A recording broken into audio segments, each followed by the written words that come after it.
Good morning guys, welcome back to the channel and welcome back to the vlog. As you can see, lockdown hair continuing to grow. I apologise for that mess in the first place. But today we are doing a garage update because I've bought a new vehicle. And I thought we'd start out with, of course, my favourite car, or my favourite vehicle in the collection, the Peugeot 106.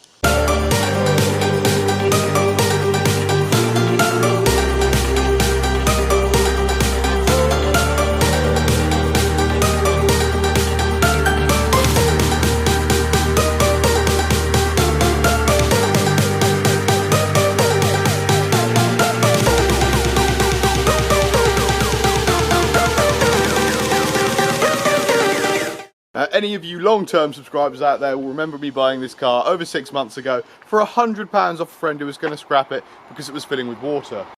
But since buying this car, I've put several thousand miles on it. The clutch/flywheel is still incredibly noisy. However, it has been pretty reliable, bar some brakes I needed to replace it with and a couple of wheel bearings.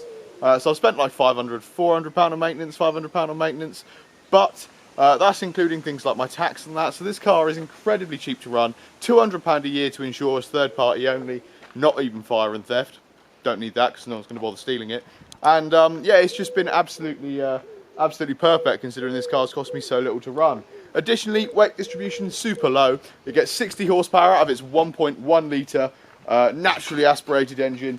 And it's just an absolutely lovely car to drive, to be honest. Its gearbox is horrible, but the weight distribution is super low down, so it's really fun to fling around corners and handbrake turn.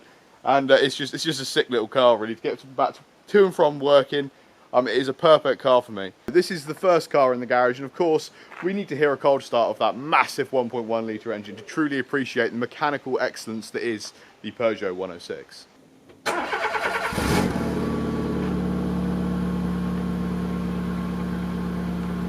And as you can tell by this lovely patch of oil on the drive that my mum is really happy about, I did the oil change on this car myself and it was pretty damn effortless and incredibly cheap because it only holds like 3.3 litres of oil or something stupid. So it is absolutely easy to service, easy to maintain and just very, very cheap overall. And as you can tell, sounds like a very, very high quality lawnmower.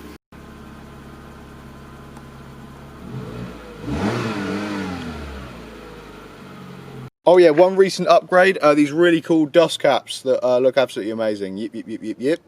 Now before we go over this wonderful yet rather dirty GTR that I own, we are going to take this out for a little test drive to show you guys how perfect this is at doing little errands like my daily commute, picking up a coffee, which my mum is going to join us for, and also taking some bottles to the bottle bank because it's lockdown. So obviously we have a lot of bottles that we need to take to the bottle bank because there's nothing else to do other than drink to excess. Obviously not before driving, just as a quick disclaimer.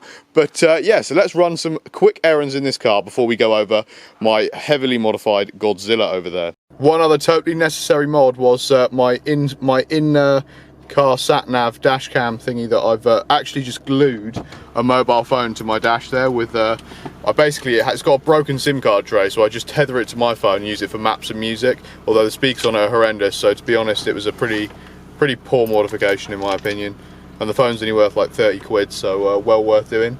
But I do suspect one day someone's going to break into the car to try and yank the phone out. I need to find it glued to the dashboard. So hard pull in second gear, you ready guys? Now the thing about having a cheap car, it means you can park it absolutely anywhere and not care about door dings or anything, and obviously it fits in any space. But because I love it so much, we're going to find it a nice premium parking space and make sure we get no door dings anyway, even though my mum can't even shut my broken door properly. So she clearly actually wants it to get stolen, and I don't blame her. Another cheeky member of the 106 squad, but they've got alloys and I'm quite jealous.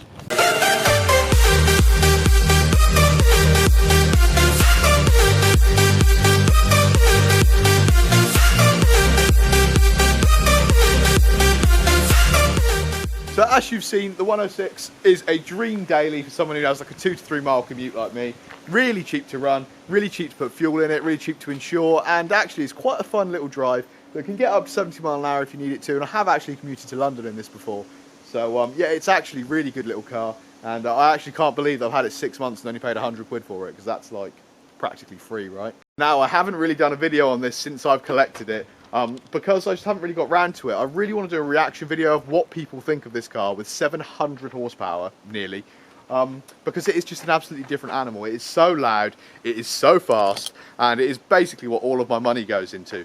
The third vehicle that has just entered the garage, well, my garage, is actually in the garage and is locked up at the moment, and I'll show you that in a sec. But first of all, let's go over what this thing's like to drive, take it out for a quick spin, and show you guys how the ECU Tech software works, how to change my boost settings, how to change what map it's running in, and some cool features like the Pops and Bangs map, as well as launch control and stuff, because there is some really, really cool stuff in this ECU Tech remap. I apologise for how dirty it is. It was clean a couple of days ago, but with my new exhaust, for some reason, loads of soot comes out the back, so the back gets a little dirty. And it's obviously under the trees outside, so let's go for a cruise in the rather dirty at the moment GTR.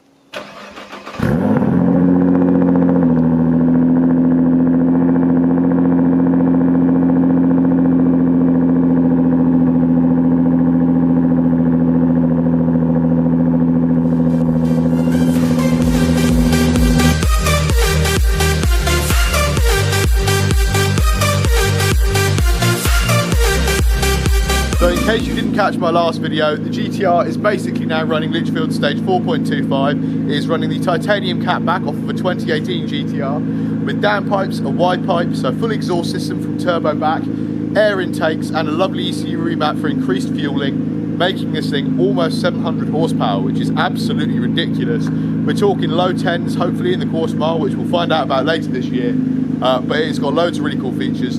Smells really petrol-y and lovely. And it is just an absolutely different car entirely. But without further ado, let's take you over how the ECU Tech stuff works and whether this was really worth the nigh on 10 grand I spent, including the parts I've had added, including the brakes and the brake lines and all the fluids and everything. This was nearly £10,000 with a new set of Michelin Pilot Sport Cup tube rubber in the recommended tuner tyre sizes. Absolutely gorgeous.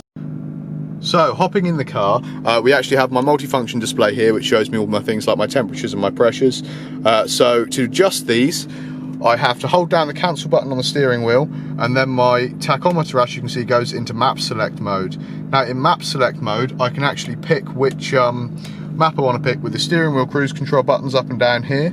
And that lets me select which map I'm in. Map 1 is low fuel octane, so retarded ignition timing. 2 is medium octane. 3 is high octane, which is like V-Power and BP Ultimate. And then 4 is high octane without the Litchfield traction control settings. So that's basically burnout and no traction control mode. Now I kind of like being alive, so we're going to select map 3, which is maximum ignition timing, maximum power, and then I can adjust my boost via the MFD display here. So as standard, the GTR has 13 pounds of boost, so around that number there. But with the Litchfield upgraded stuff, we have 18.8, aka 1.3 bar of boost, which is absolutely ridiculous. So this is peak boost mode.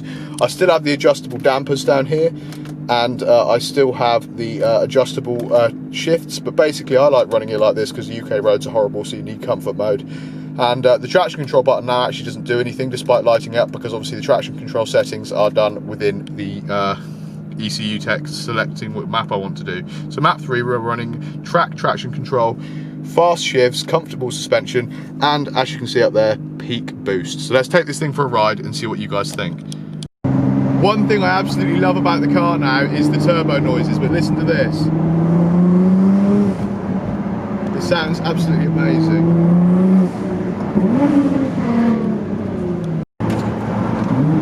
Got to do a quick tunnel run.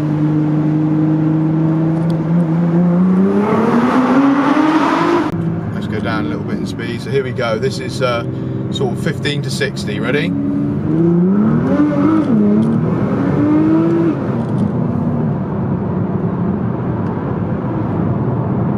So in case you hadn't seen my Instagram post, I hope you can hear me all right.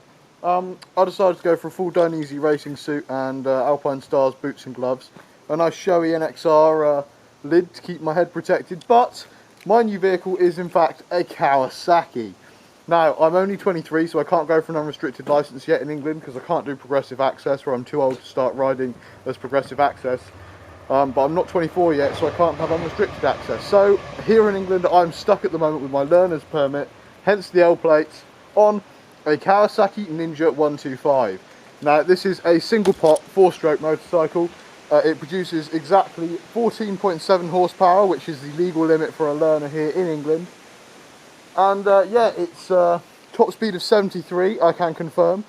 And yeah, it's a pretty nippy little motorcycle, really light, really flickable, under 150 kilos, fully fared, lovely green trellis frame, and a fully digital dash. But I can't record on it because I haven't got a GoPro. So that is my garage update, guys. Tuned GTR, lovely Peugeot 106, and my all new 2019 Kawasaki Ninja 125.